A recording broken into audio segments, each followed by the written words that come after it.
Hi, Mystery Recapped here. Today, I'm going to explain a sci-fi romance movie called Bliss. Spoilers ahead. Watch out, and take care.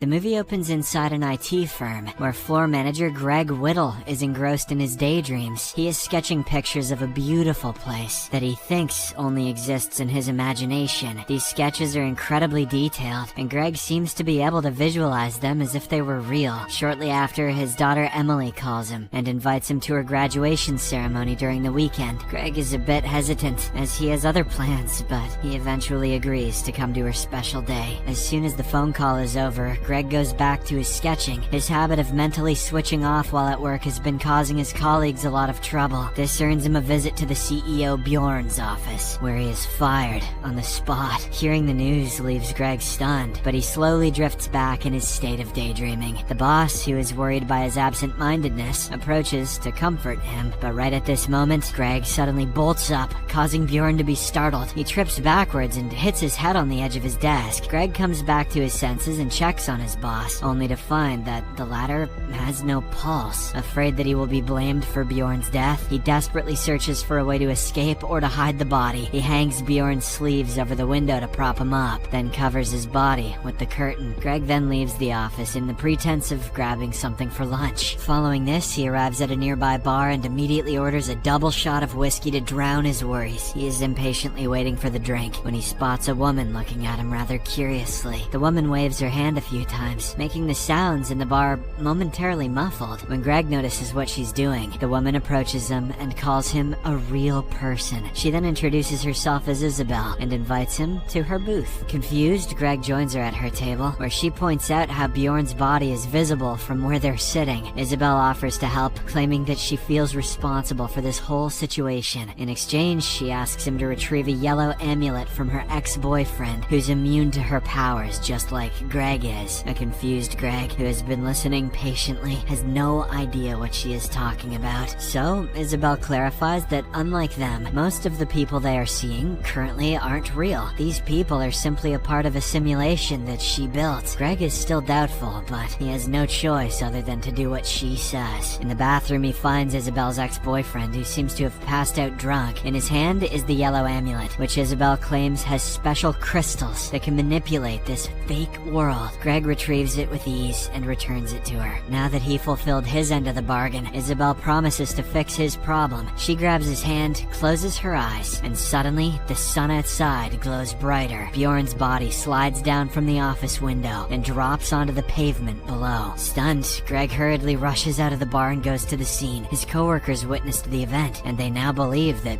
Boss Man jumped to his death. Following this, Isabel sells Greg's phone and takes him to a homeless community on the side of a bridge. She asks him to stay here until Bjorn's case is closed. Greg wants to go home instead, but he left all his money, keys, and ID behind in the office. He also clarifies that he was staying at a motel because he recently got divorced. Isabel then encourages him to just return to his life once it's safe. That evening, Greg laments that Bjorn was a good person and he didn't deserve to die. Isabel empathizes with his feelings, but she insists that Bjorn wasn't a real person. To demonstrate what she means, Isabel hands him a lighter and asks him to light a bunch of candles a few feet away. Greg, although confused, takes the lighter and visualizes himself doing the task. To his utter surprise, the candles light up, one by one. This seemingly proves Isabel's point. This world is a simulation, and they are actually real people who can manipulate the world. Either that, or this movie is an analogy for meth addiction. During dinner, Greg shows his sketches to Isabel and points out how the details come naturally to him. They all belong to a woman with a cigarette in her hand who looks like Isabel. She then reveals that his sketches are their real lives outside of this fake world. The next day, Emily visits her brother Arthur and reveals that she had asked their father to attend her graduation, but Arthur doesn't want anything to do with them and even points out the many times when Greg has been an absent father. Elsewhere, Greg spends the day with Isabel, who shares the yellow crystals with him. him. They head to a local ice rink and have a complete blast, skating around and making out in the bathroom. They also use their telekinesis powers to punish perverted men. It is obvious that Greg no longer feels any guilt regarding Bjorn's death and is beginning to trust Isabel more and more. Later, as they head to a fast food restaurant, Isabel spots a car pull up a few meters ahead of them. The man inside is looking for women who would have coitus for money. She talks to the man, while Greg heads into the restaurant to pick up their lunch. When he notices that he doesn't have enough money, he checks outside for Isabel and is surprised to see her getting into the car and leaving. Greg then excuses himself from the restaurant, unaware that his son Arthur is sitting nearby. Several hours pass, but Greg waits for Isabel outside the restaurant. The cashier from the restaurant even pities him and hands him a bag of stale food. Finally, Isabel arrives, and he shares the food with her without asking any questions. Later that evening, Isabel leaves Greg by the street, while she heads into a shady apartment. She meets up with her ex-boyfriend Kendo and asks him to return her amulet with yellow crystals. In the meantime, Emily finds her dad and tearfully asks him to come with her. Greg insists on waiting, saying he has a friend who will arrive shortly. He promises Emily that he'll attend her graduation, but the teenager reveals that the ceremony was 2 weeks ago. Seeing that her father is confused, she leaves him her number on the back of her graduation photo. Moments later, Isabel, who had seen the father-daughter duo talking, returns. She tells Greg to forget about Emily since she's not a real human, but this only enrages him, and the two get into a light argument. As this is happening, a shady-looking van pulls up near them. The man inside has a gun and begins to demand money from them. Enraged, Greg takes a few yellow crystals from Isabel's amulet and crushes the van using his telekinetic powers. But this causes him to vomit, as he just used a lot of his mental power in one go. The scene shifts to the next morning, where Greg wakes up in Isabel's tent, but doesn't find her anywhere. He sees his sketches hung up nearby and immediately collects them before going to take a stroll. Greg soon arrives at a payphone and calls Emily, using the number she left behind on her photo.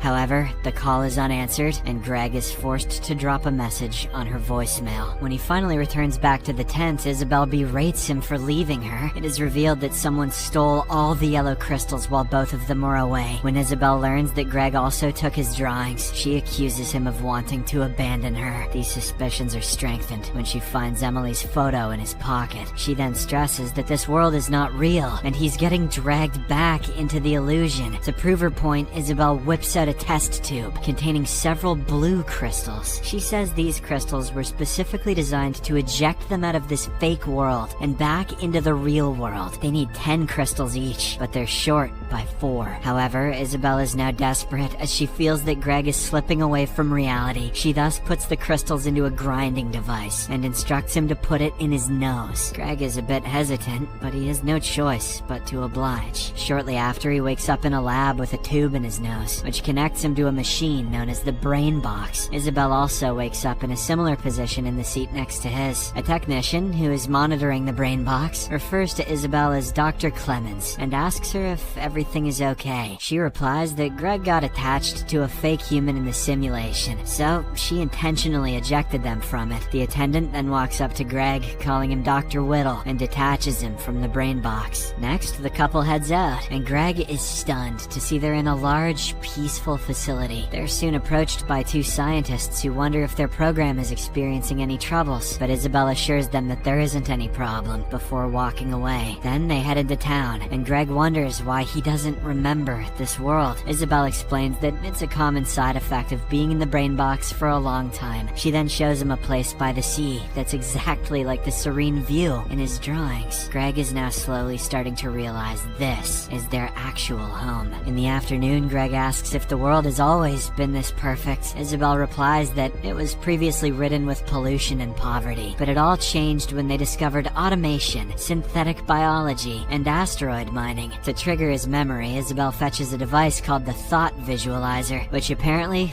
Greg invented. The device converts the user's statements into a live animation. Using the Thought Visualizer, Isabel explains how synthetic biology fixed their environmental problems, while asteroid mining restarted the economy. People shared their wealth with everyone, and soon they created automated robots who did the tedious tasks. With all the money and time, people could explore their passions, and then they became truly useless. As the years passed by, humans got so used to their spectacular world that they slowly started being unappreciative of the wonderful things around them. This is why Isabel created the brain box, so that people could truly appreciate how bad their world could be. That evening, the duo attends a function where renowned scientists and artists have gathered. They meet with celebrated scientist Dr. Nye, who compliments Greg's thought visualizer. Afterwards, Dr. Nye approaches Greg for a private talk and raises his concern over the brain box project. "Anyway, see ya, gotta go on Kai Sennett's stream now," says Dr. Nye. Isabel, who had noticed the two talking in a hushed tone, later asks Greg what they were discussing. It is obvious that she is aware of how people are skeptical about the brain box project, and it makes her extremely angry. Unbeknownst to anyone, an apparition of Emily has now entered the party and is looking for her dad. Later on that week, Isabel speaks about her project in a public function. She calls Greg to the stage and explains to the audience that he was asked a series of questions before he went into the brain box. Isabel will now ask the same questions and compare his answers to his previous ones. She then fires off a series of questions, and Greg's answers clearly point to his changed perspective on their world. He was irritable and bored before, but now, having been in the simulation, he is extremely grateful and happy. The presentation is a success, and Isabel draws a lot of attention after her speech, but as she is surrounded by a group of admirers, Greg gets lured out of the party by the apparition of Emily. While he's following her, something weird begins to happen. Their pristine venue is suddenly being littered with graffiti and trash. Emily, on the other hand, finally talks to Greg, stressing that she's his daughter and that he's not thinking clearly. Emily explains that she found him in a homeless tent with weird yellow crystals in his hands. She returns those crystals and reveals that he has to choose which world he wants. This perfect world or the broken world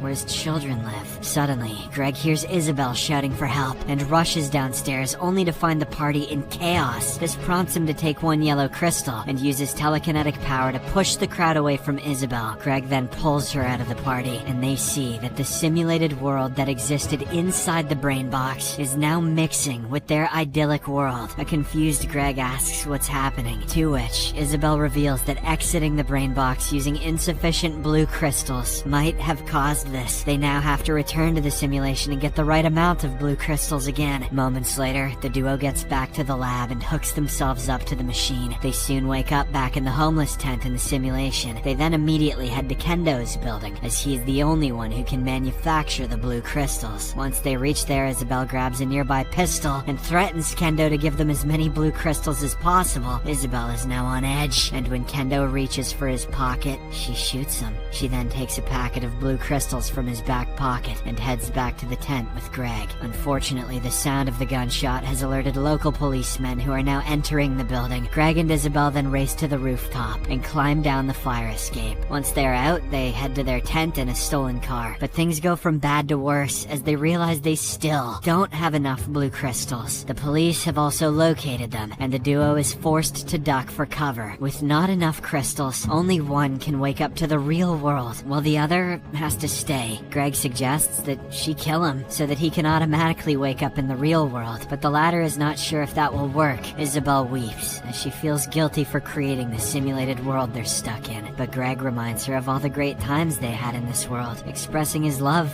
for its unpredictability. He then decides to stay back and tells her to return as soon as possible. Isabel is devastated by the turn of events, but she has no choice but to accept his decision. After bidding each other farewell, Isabel surrenders to the police, which allows Greg enough time to escape. Just as she's surrounded by the police, she uses the device to wake up in her real world. In the aftermath of this event, Greg realizes that he's stuck in the simulation. He goes to a rehab clinic and joins a support group where he talks about his family and his life. The movie comes to an end as he meets up with his daughter Emily, who is happy to see him again. Subscribe for more videos like this, turn on notifications, and leave a like to help the channel out. Thank you for watching.